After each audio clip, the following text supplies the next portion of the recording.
Hello and welcome to another video. So today we're taking a look at every single card that has been revealed since my last video. So every single card is now live on Shadowverse.com. You can find all of them up there. I will have a link in the description to them all, so you guys can just go look at them if you want. If I have missed a couple or if I've covered them twice, I apologize, but it's really hard to keep track of all the cards over the course of a month when you're releasing them and when you don't have them all in by name. So otherwise, I think we have about nearly 50 cards to look at, including tokens, so it's quite a few cards to just go through and look at in one go, but that's what we're going to do, so be prepared for a long video. Obviously, starting off from Forest, working our way down through all the crafts, we're going from Legend to Bronze, and there's some really interesting stuff, especially when we get to like all the puppets and, you know, Portalcraft cards, which are interesting, so stay tuned. We'll get right into it right now, and the first one on our list is Insect Lord. So, a 2-drop 1/1 Forest Legendaries. This is the second Forest Legendary card. It's a little underwhelming, but it's just sad, honestly. Fanfare, deal X damage to a random enemy follower. X equals the number of cards played this turn, including this card. So, you get a roach that deals damage to followers and can't hit face. Makes sense. I mean, if they had made it hit face, this would be a lot stronger than Roach in every single regard, and I suppose being a legendary, that would make sense. But having this be a follower really just means you're going to use it as board clear, nothing else, and it's probably useless in most Forest decks. You might see maybe a 1 or 2 of sort of card in a more aggressive style Forest deck used for early clearing, especially since, you know, you're not really using it for anything else. So a little underwhelming. Would have liked to have seen something better, maybe not a Roach, but something just a little more solid that gave him a chance. Maybe a Roach that can't be bounced or something like that would have made it a little more difficult to pull off any big combos, but at the same time giving them some form of storm so that aggressive Forest decks could survive. But with this, I think we're going to see a lot more mid to control orientated Forest decks. Next up, we have Rain Elfsmith, another Forest Gold. Evolve. If you've played at least 3 cards this turn, give another allied follower +1 and a rush. This follower can't be damaged until the end of the turn. So that follower not being able to be damaged is really handy. I mean, you can throw this on a fairy, clear something with 2 health really easily, especially on, you know, turn 4 or later when you want to be clearing things. This has actually got some potential, I guess. Not too much else to say about it. The effect's very straightforward. Playing at least 3 cards is the difficult condition for it, especially since on 4 you're not going to be able to play this. You'd have to play it on 5 with, say, 3 fairies or something, or some combination of late game, which is a little unfortunate. But it's a card, it's gold, it's got alright artwork, but Forest just isn't getting that many good cards this expansion. Then we have Sword. So we have Castle Guardian, a 5-drop 3/6 bronze officer. It just has ward, nothing too special. It's got an okay stat line. I mean, being an officer, it might synergize a little bit, but other than that, not much you can say about it. It's just a standard stocky ward. Like, stats are, I would say, average-ish for the 5-drop range, maybe a little better than average-ish for a ward, being able to block out probably at least 2 to 3 followers in the turn 5 slot. But Sword has so many good turn 5s, like Albert and things like that, that just really outshine this card. Then we have Assassination Jutsu, a 3-drop bronze spell. Destroy an enemy follower with 5 defense or less. So just a clear card. Sword getting a little bit more of ways to deal with things. I like that.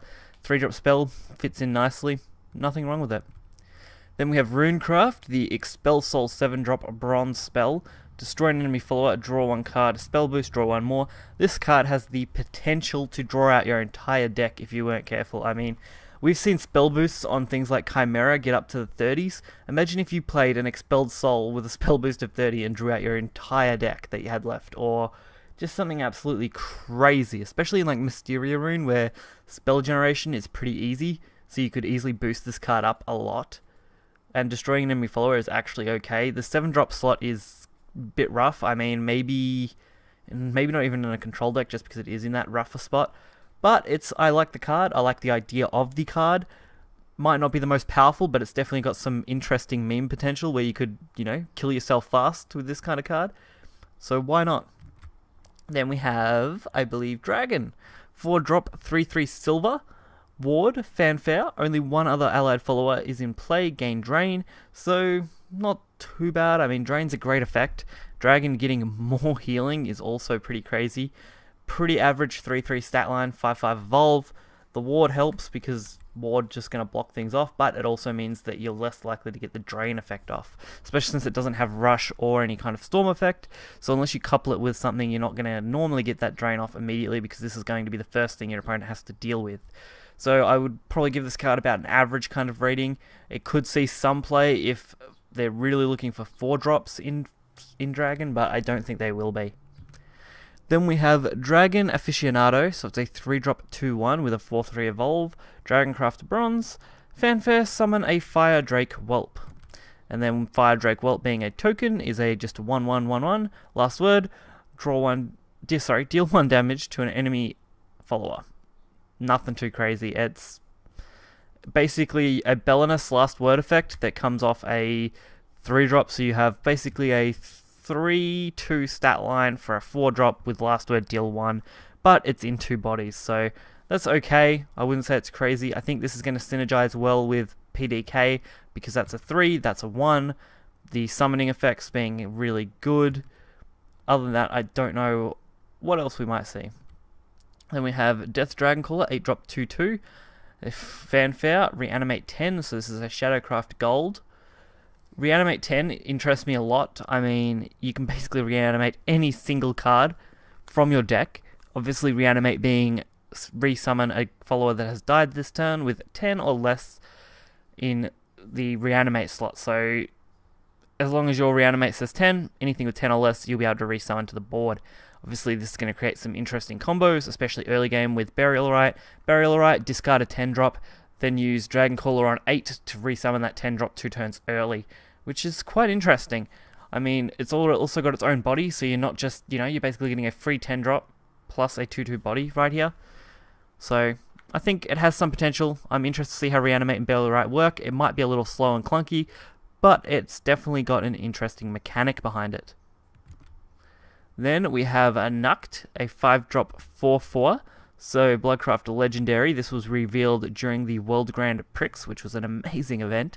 It's a last word. Give both leaders the following effect. At the end of your turn, deal 1 damage to your leader. This effect lasts for the rest of the match. So this is basically Karabos. It gives it to both leaders, which is pretty okay. Instead of dealing 1 damage to your opponent with like Karabos does, you're dealing 1 to yourself, but since both leaders have this effect, your opponent's also taking that 1 damage at the end of every of their turns. So if you play this, follow up with Karabos, your opponent's taking 2, you're taking 1. Combo this with something like Ram, so when you take damage, if Ram's on board, you will heal 2, so overall you're healing 1. So you could actually be positive for most of your game while dealing damage to them. Also, it looks like they're really pushing the deal damage to yourself effects that then couple with other cards to regain health or to do other effects. So I really like this as a legendary. I think I'd love to see it played a lot. I don't mind at all. I guess it could fit into a nice aggressive style Bloodcraft deck or even into the mid-rangey slots. I don't think Control would really want this card much, but who knows? The metas always shape up interestingly, so we'll have to wait and see. Then we have a 4-drop gold Terror Demon, another Bloodcraft card. This one has Drain. Whenever an allied follower evolves, this follower gains +1 while in your hand. So, whenever an allied follower evolves, assuming you go second, usually you'll have 3 evolves. There are situations where you can have more than that, but 3 is going to be your average. So you have this in hand from the start of the game, you're going to bolster it by 3, with Drain as well. I mean, at best, I would assume you'd play 2 and then use the evolve on this, but you play 2 evolves. This is now 4/4 evolved. It's a 6/6 with Drain, so healing 6 for a 4 play point cost would be pretty nice. Then we have Devil's Blade, 4-drop silver. I think this is an amulet for blood. I believe it's an amulet looking at the card. Unfortunately, they don't list them in this area, but it's fine. At the end of your turn, all allied followers gain +1/+0. Deal 2 damage to your leader if Vengeance is not active for you. So this is another one of those Vengeance cards. I mean, it's got no K effect, being able to give everything on your board +1 at the end of your turn, every turn, and dealing 2 damage to yourself only if Vengeance is not active for you. So you can put yourself in Vengeance with this card. You can then stay in Vengeance, never have to worry about this. You can use it with Blood Moon, not take any damage, continually buff your board. If this works in a really nice Flood Blood deck, I could see this being really good. Then we have Glassbrand Demon, Glassbrand Demon. 2-drop 2/2 Bronze Bloodcraft card, Fanfare, enhance 5, gain +3/+3, deal 2 damage to your leader if Vengeance is not active for you. Restore 2 defense to your leader if Vengeance is active for you. So I really like this Fanfare, it gives it some versatility. I mean, being a 2-drop 2/2 with no effect isn't great, but when you've got the enhance 5, and +3/+3, you're basically getting a 5/5, a 5 cost 5/5, deal 2 damage to your leader, could put you in Vengeance, restore 2 defense if you are in Vengeance. I think both sides of that coin are really good, gives it a nice little bit of versatility and some potential to be used, maybe in a more control-orientated or healing blood deck where you want to push yourself to Vengeance and then kind of float your life around Vengeance. Next up, we have a 2-drop amulet, Godscale's Banquet. Countdown 3, Fanfare, enhance 5, subtract 3 from this amulet's countdown.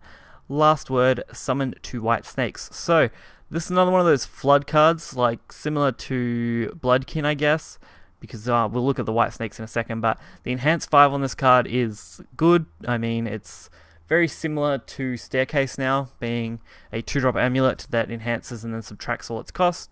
And then summon, this one in this case, last word, summon a couple of things.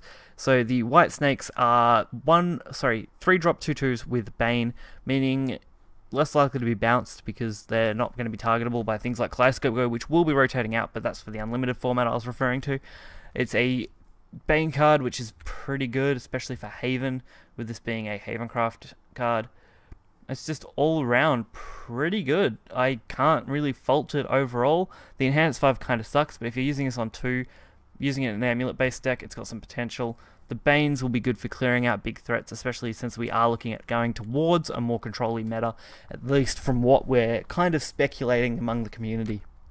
Then we have Gemstone Caprice. So this is a Havencraft Bronze amulet as well. 2-drop, countdown 2. Whenever an allied follower evolves, subtract 1 from this amulet's countdown. Last word, summon a Bejeweled Tortoise. So you could play this out, play another follower, evolve, drop this countdown to 1, next turn, pop Bejeweled Tortoise pretty easily. The Bejeweled Tortoise is a 4/4, 3/5, straight up just follower. No stats on it, nothing. So Storm, unfortunately, isn't a big thing for this expansion when it comes to Havencraft cards, especially the amulets. So it looks like Stormhaven is going to be reasonably dead. You're going to look more towards an amulet, probably Tempo Haven, than you are towards a Stormhaven, I would say, just judging by a lot of these amulets. Then we have a 1-drop amulet, Featherfall Hourglass.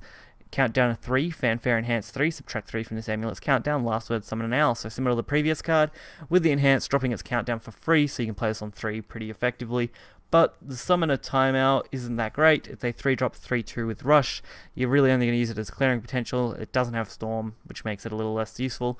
And its stat line doesn't combo with any of the other really good amulets, like the 1-drop Gold that we've seen. That's just absolutely crazy. So I don't see Stormhaven or a really aggressive Haven deck coming out. I see maybe a Tempo deck being the most effective when it comes to these amulet beatdown decks, but we'll have to wait and see. Next up, we have Portalcraft cards. This is where things get really interesting. So, Spinaria, Keeper of Enigmas. This is a very interesting character, like outside of the card, because I've done a lot with Vania's lore and backstory stuff. There was a video I was working on a while back that was very interesting, and Spinaria plays a huge role in Vania's backstory, so I'd be really keen to see if they had some form of interaction with each other when they're played together on the opposing boards, obviously, being Vania being Bud and this being Portal, but it'd be nice to see them interact. Really, really cool. Anyway, it's a 5-drop 2/5 legendary, of course, Portal as mentioned. Fanfare, summon a Spinaria's artifact. Whenever an allied artifact follower comes into play, that follower gains at the end of your turn. That follower gains at the end of your turn, deal 1 damage to a random enemy follower. So that's pretty good. It gives every artifact follower you play effect, especially since it's an immediate result because it's end of your turn. And Spinaria's artifact is a 1-drop 1/1 legendary artifact. Last word, if this is your turn, then put a random artifact card from your deck into your hand.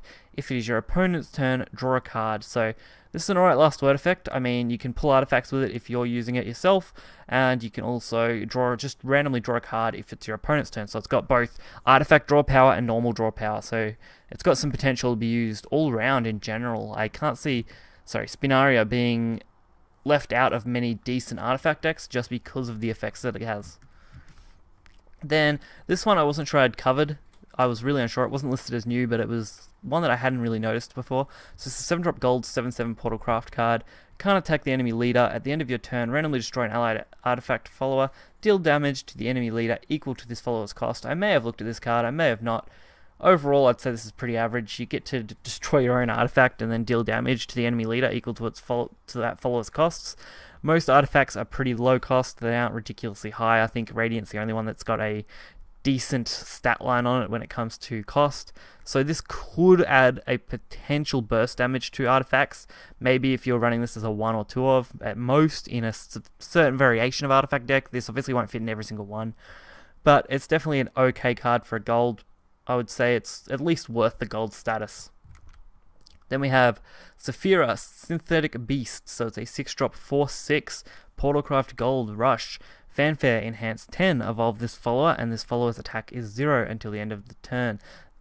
This value equals the number of allied artifact cards destroyed during this match. So, and it also has something great, Evolve Storm. So this card really piques my interest for a multitude of reasons. Firstly, a 6-drop 4/6 is a pretty okay stat line. I would say that's above average, considering looking at Esmeralda for Blood being a, I think, 4/7 with Storm, and that's conditional as well. This card is probably a little bit better. Obviously, you don't get to the evolve stats, which is kind of sucky, but it makes sense when you factor in its effect. So you're going to guarantee 4 storm damage. You've got a 9 health follower because you're actually gaining 3 stats on evolve for the health, where you're gaining none for the attack. So you've got a 4 damage burst at 6. That's always good. This is especially even in the late game if you don't use the enhanced 10. Then you've got the enhanced 10 on top of that fact alone, which, considering you'd be playing an artifact deck, which is probably going to be more mid-rangey, I would say, maybe even a control variation. You throw this in, you get to 10, throw this thing down, you now have something that's probably been boosted 4 to 5 times at the minimum in that game, and you've now got a 9/9 storm follower that's just going to bash someone in the face most likely, provided there isn't a ward on board, of course, but that's got some great potential. Holding on to the Evolve Orb might be difficult, but I mean, in competitive play, I can see this being crazy if artifacts take off.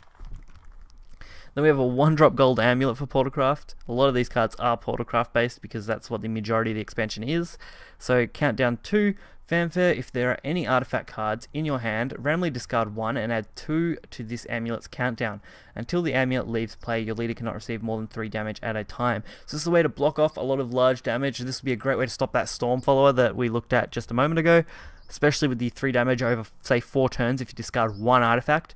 So draw a shitty artifact, discard it, play this card instead, get a nice little buff out of it, block off a lot of major damage, and you're pretty well set. Then we've got a 4-drop 3/4 silver. Nothing too impressive. Evolve, deal 3 damage to the enemy follower if Resonance is active for you. I don't like this card a lot. I mean, this is equivalent to, say, Priest of the Cudgel, Dragon Warrior, probably closer to Dragon Warrior, except it has more of a condition with having to have Resonance active. So it's just your pretty common card. I mean, with the 5/6 for the Evolve is okay, especially since that is a little bit better than Dragon Warrior and Priest with that little Evolve stat. I mean, I would say it's on par with them at least, which makes sense. It's a silver drop after all. Then we have a 3-drop silver spell substitution. Some pretty crazy artwork going on. Banish an enemy follower with 3 defense or less, put a puppet into your hand. So this is basically Priest of the Cudgel's effect as a spell for Puppet, which I've noticed not Puppet, but Portal in general, has had a lot of cards that have very similar effects to other classes, and has kind of just twisted them slightly to make them their own, which makes sense. I mean, Portal's kind of grabbing from everything and pulling out its own stuff, but I don't mind this card. It could be good for Puppets, especially with the Banish. Banish is always handy to have, so why not? Then we've got a 2-drop 2/2, more Puppet support. Evolve, put 2 puppets in your hand. Sucks that you'd have to use your Evolve on this, but getting puppets could be quite valuable. Then we have the 2-drop 1/4, Erosia Mechawind Maiden. Fanfare, if Resonance is active for you, gain a ward. So I don't mind this one. Conditional ward. Resonance should be pretty easy to work around, especially going first or second. You're either going to be in Resonance or you're not going to be in Resonance, so playing this on your second turn is guaranteed 50% of the time to have resonance effects. And even if it doesn't, being a 1/4 is pretty good stat line for a 2-drop. Then we have a 2-drop 2/2 Machine Artisan Geno. It's a Portalcraft Silver Fanfare. If there are any artifact cards in your hand, randomly discard 1 and give your leader the following effect. Subtract 3 from the next source of damage dealt to your leader. I don't mind this. This is also another card that limits your damage. I can see these cards maybe being used in puppet decks as well as artifact decks, just because they do have that limiting fact. So I think that's where puppets and artifacts may start to overlay, where you're building a puppet deck that has some rush potential, while at the same time including a few artifact cards here and there that either put one artifact into your deck, evolve, pull one out, so you can guarantee an artifact effect like this, or that other artifact card that we saw, the gold amulet, that just limits damage so that puppets can survive a bit longer. I think that's where things will intersect for those two archetypes. Then we have Meta Production, a 1-drop spell. Put an analyzing artifact into your deck at the end of your turn, draw a card. So an analyzing artifact we have looked at before, but it is a 1-drop, I believe 2/1. I have got it pulled up here, sorry. It's the last word, draw a card. Don't mind it too much, especially since it's a 1-drop, draw a card. Pretty good, especially coming out of a spell. Can't really see it going wrong with this card in general. Then we have Airship Whale, an 8-drop 4/5, a Bronzecraft card. Still going through all these Portalcraft cards in general. It's taking quite a while. Fanfare, put a random artifact follower that costs 3 play points or less from your deck into play. Repeat once if resonance is active for you. So this is a good way to filter those artifact decks out of your deck, throw them into play into the late game, which is great. I can see artifacts going down basically one really solid path. You have a bunch of early cards that put artifacts into your deck, and then you have a bunch of mid and late game cards that pull them out of your deck. So you're going to be milling your deck out towards the mid to late game, while at the same time filling it in the early game. Seems like the route that artifacts will go. Then we have number 6-drop 5/6, Captain Meto. I think that's what he's going for. Fanfare, if enhanced is active for you, gain a +1 and ward. So another resonance effect that isn't exclusive to puppets or artifacts, so I like this card a lot. Having ward is good, getting a +1 stat for a 6/6 would be nice. So this card is pretty good. I would say it's going to fit nicely with that other resonance card in, either puppets or artifacts. It probably won't see a lot of play, but for a bronze card I think it's pretty good. Then we have a 4-drop 3/4 Mechanical Bowman, pretty solid stat line with a 4/5 Evolve. And then Evolve, if there are any artifact cards in your hand, randomly discard 1, deal 2 damage to all enemy followers. So it's an AoE effect. Portalcraft missing a fair bit of AoE when looking at a lot of their cards, so it's nice that we have something, especially in artifact decks. A 2 deal damage should be good enough. Most flood decks are going to be 1 to 2 health followers by the looks of it from now on, instead of the 3 to 4 health stuff that we've had in the past. I mean, Death Breath was an absolute pain. Luckily that is rotating out. But then we've got a 3-drop 3/2 Cat Cannoneer. These cards, the next 3 cards, all kind of go together when I looked at them. So this is a Portalcraft Bronze, of course. Rush, Fanfare, put 2 artifact cards into your deck. So this is what I mean, early cards that fill your deck with artifacts. This is one of them. Rush is a good way to trade, which could buy you time to get to your late game. It's got some potential. If you're looking for cards to fill your deck, I think this is one of them. Then the next one, a 3-drop Still Demolitionist, 2/3, Portalcraft Bronze again. Fanfare, if there are any artifact cards in your hand, randomly discard 1, deal 2 damage to a random enemy follower. If there are no enemy followers in play, deal 2 damage to the enemy leader instead. So this is a 2 damage to a follower or 2 damage to leader on turn 3 if you can get an artifact into your hand early. If not, you use this in the mid game after you've pulled an artifact, and it gets some good chance of dealing damage or clearing something. So I don't mind this card. It's got pretty good evolve stats. It's just an all-round solid card. And we have a 3-drop Iron Staff Mechanic, another 3-drop 2/3, that's what I meant. They're all like the same kind of area, so the 3-drop turn for Portal will be pretty versatile. This one's a ward. Fanfare, put 2 Mystic Artifacts in your deck. Another one that just fills up your deck with artifacts. Mystic Artifacts are pretty average, I think. They're a 3-drop 2/3 Fanfare, draw a card. So instead of the last word 1-drop, this is a draw a card. It is ward though, so that has some potential. So I don't mind that, and since we get to pick specific artifacts, we don't have to include these sort of cards. So we can pick between an analyzing artifact deck, or we can pick between a mystic artifact deck pretty easily with this one. Next up, we have Tranquil Cog, a 3-drop amulet. Portalcraft bronze again, countdown 3, fanfare, if resonance is active for you, draw 2 cards. If resonance is not active for you, draw a card. Last word, if resonance is active for you, draw a card. If resonance is not active for you, draw 2 cards. What I really like about this card is because it is a 3 countdown, you're gonna get 3 cards off the card either way unless you proc it early or your opponent procs it early. So if you play this on resonance and draw 2 cards, which I think is probably the best way to play this card, then your last word should proc on the 3rd turn, which, provided you haven't added artifacts to your deck, which, I mean, this is an artifact deck you're most likely talking about, or even a puppet deck, this card could be good, you're most likely going to be able to proc resonance again and get draw 2 if you've planned it out correctly, which is really interesting to see. Then we have a 2-drop 2/2 Bear Puppet. So Bear Puppeteer is pretty interesting. I love the artwork because it's just so like cute, and then it's like, wow, Bear's just demonic. Anyway, it's a fanfare enhanced for game +1/+1, put a puppet in your hand. I like that. Fanfare, game +1/+1. I mean, that basically makes it a 4-drop 3/3, put a puppet. Pretty worth it. I don't mind this card at all. Then we have Hamelin. So it's a 2-drop 2/1. Fanfare, choose a follower in your hand, excluding Hamelin. That originally cost 3 play points or less. Put a copy of that follower into your hand. So this is one that's just going to generate more cards for you, especially at 3 costs. You've seen all the Portalcraft 3-cost cards that either generate artifacts or puppet support, so this could have some really good potential for you.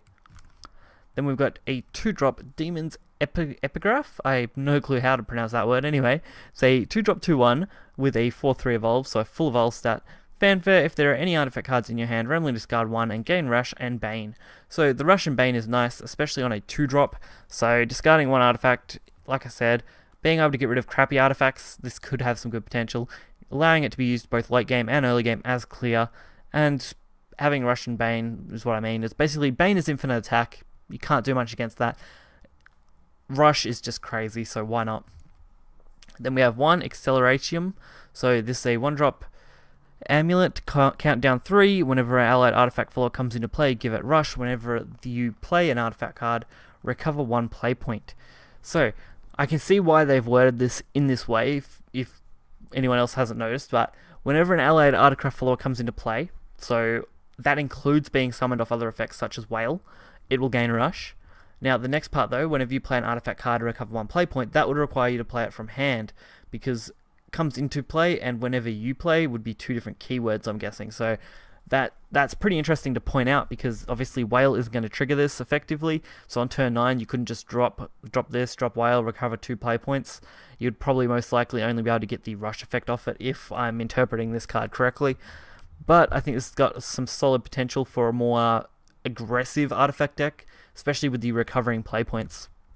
Then we move on to the last lot of cards, the neutral set. There's only a few here. There's not many at all. I think we have 2 + 2 tokens.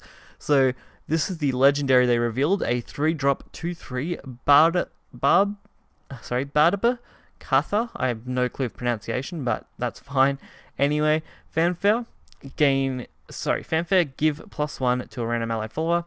Fanfare enhance 6, give +1/+1 to all other allied followers. Fanfare enhance 9, put a Morgana's Gospel into your hand. So I want to say a couple things about this card. From what we understand, these fanfares will not trigger altogether. They will only trigger individually, meaning if you play this as a 3-drop, you get the first one. Play it as a 6-drop, you get the second effect. Play it as a 9-drop, you get the last effect, but you don't get the ones that are previous to that. So this card is, I would say, good because it's versatile. So it outdoes Sage Commander, it outdoes the Warded Angel card that gives +1, just because of the versatility of being able to use either of the effects when needed. The Fanfare Enhance 9 is nice, but it's really not good on this kind of follower, just because the Morgana's Gospel here is a give a random allied follower +3/+3, draw 3, and restore 3 for 3. So it's all based around the 3 cards, obviously being because I guess all the cards pictured here are all sisters, and they're aiming for that kind of trifecta sort of card. But it just doesn't have a solid enough effect. Maybe if it was give +1/+2 on the enhance 6, then this would see a lot more play. I think it's still going to be good. If people need stat gain and they're looking at other stat gain cards, this is something that you would definitely consider putting in a deck if you haven't got something better to top it. just because it is that versatile, and that's what I like about this card. It's extremely versatile card. I couldn't say that enough about it, honestly. So then we have a 4-drop neutral spell, Fall from Grace, transform a follower or amulet into a Fallen Angel. Now, Fallen Angel is a 3-drop 1/3 gold, neutral gold, of course a neutral card, rush and drain. So because you're transforming a follower or amulet, the amulet part's important because amulets play a pretty big role in this expansion, and being able to transform an amulet and stop their last words is fairly important.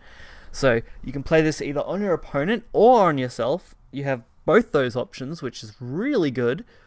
So if you need to clear something of your opponents straight away, you could play that card, transform one of your low cost, say artifacts for example, or depending on your deck, just a low drop. Throw this card out, rush and drain. You're going to gain some health back. You're going to clear your opponent's card. While at the same time, if you play this on your opponent, you can set them up with a 1/3 follower that you can clear yourself before they can actually use. So it's a great way for getting rid of big drops. It's a great way for removing problem cards. While at the same time, you can use it yourself. So I love how great this card is as a potential clear, I guess. So being able to use it either to trade or to just transform your opponent, either way, you're going to be pretty set to get rid of wards. So I'm quite happy with this one. Then we have, I believe, what will be the last card of this entire set now that we've been through. This is a 3-drop 2/3 Burly Axe Wielder. It's not that impressive for the last card because of the ordering I've done these in, but if you stuck around until the end, congratulations. This is a Fanfare Enhanced 7, gain +2/+1, destroy an enemy amulet. Don't mind it. It's a bronze card. Not too much else to say about it, honestly. The versatility of Enhance is always good. There are some interesting Enhance mechanic cards that are synergizing with these now, especially with the PP gain for an Enhanced play.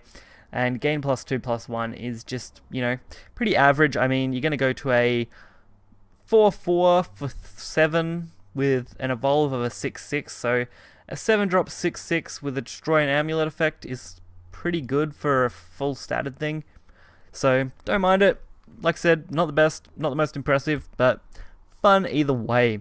So hopefully guys have enjoyed all these card reveals. I'm considering on whether taking a look at every single card or not, all at one go, but that would take a lot of time, and since we've done all of the cards that I believe has been revealed so far, I mean they've all been revealed, but you'll find that in the link in the description. If I have missed any again, I apologize.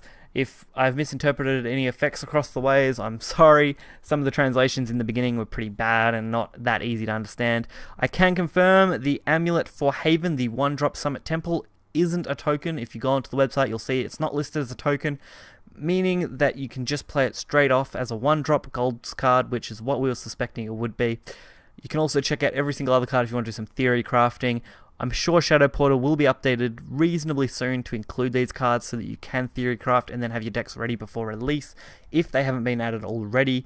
I mean, we only have about 3 to 4 days, maybe less, before the expansion drops. So I really hope you guys are going to be there. Make sure to check out the links in the description below, such as the Discord, my Patreon, whatever you want to look at. It's all there. The Shadownexus has got some big stuff planned. Make sure to stay tuned for that. I'll be running some C tournament events for those time zones. Of course, they are region free, so anyone can join. We're hoping to be able to add a prize pool, which will be nice, even if that is only some Vile support, if that's all we can manage for cost, because obviously these C tournaments aren't going to be quite as big to begin with as the other Shadownexus tournaments, but be sure to check those out, and I'll catch you guys next time. See ya.